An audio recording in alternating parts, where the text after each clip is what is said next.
Hello everyone, it is Mike Lynn on Tuesday, March 28th, 2023, and today was a day for the history books. It was a marathon YouTube live casting session, and it was because I was determined to get Copilot, the AI-assisted coding plugin, to work in Neovim. So most people who are subscribing to this are using VS Code, and I've stated enough how much I feel about that. Now that I've subscribed to Copilot, I'm sure I'll install VS Code again. I keep pulling it off of my machine to not form bad habits, but I want to see what it's like in there. But more importantly, I got it running under my preferred coding environment, which is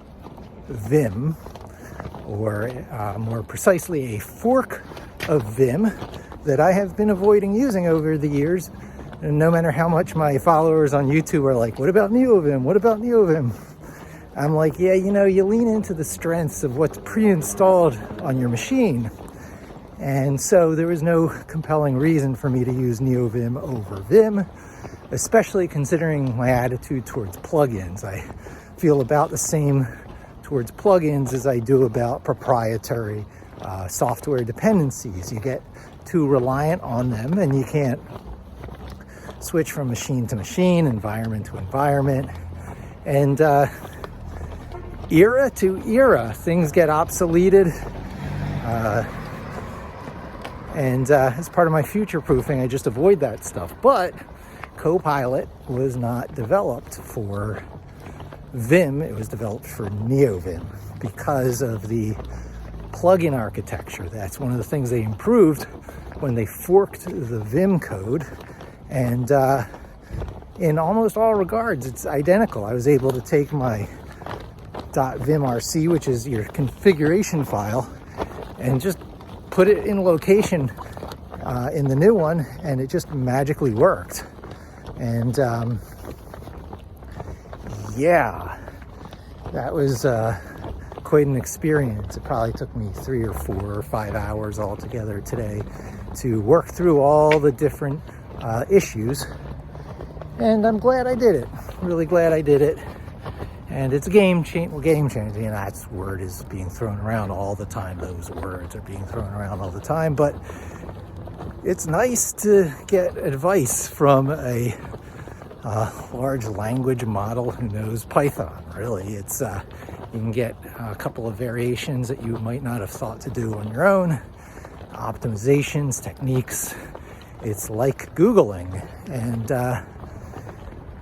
over the past few weeks, it's not even weeks, it's over the past week, the plugin craze around OpenAI and ChatGPT has been taking off, and don't want to miss out. And the one place where I really could see the utility is in my text editor where I code. So I bit the bullet. I switched from Vim to Neovim, and it was really no big deal. Easy peasy. And I additionally got the plugin framework installed, Vim Plug, which works on both Vim and Neovim. That just goes to show how compatible they really are. And then I got the Copilot authentication to occur, and now I'm doing GPT-4 assisted coding in Neovim. So, you know, tune into my videos to see more of that. Oh, it took so long because I didn't only get it working, I got it working in my Drink Me script, which gives you the same setup that I have, right? Linux on Windows. The script installs a whole Linux server that hosts Jupyter Lab, the Linux version of Jupyter Lab. So all the Python code you do is the universally interoperable, because Java is script. Now let's see, because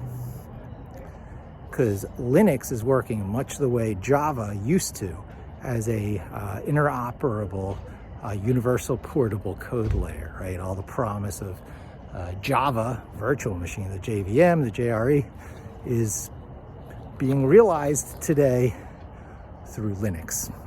And so all your code should be Linux, and I'm doing that for Windows, and I'll be doing it for the Mac real shortly. And when you use it, you will have this double benefit now. On the one side, you'll have Linux-based Jupyter in itself. That is super awesome because all your code is ready to become 24/7 automatable as Linux services. It's not just confined to the Jupyter environment, which it very much is when you're using other versions of Jupyter. And a coding environment that will last you the rest of your life and give you AI advice inside the coding environment without designed obsolescence, making you relearn your editor every 2 to 5 years, like everyone has had to leading up to VS Code, and like everyone will have to again when fads and trends change significantly enough such that the last editor standing are the VI clones and of course Emacs. Thanks for joining me. Hope to see you again soon, and don't forget to subscribe.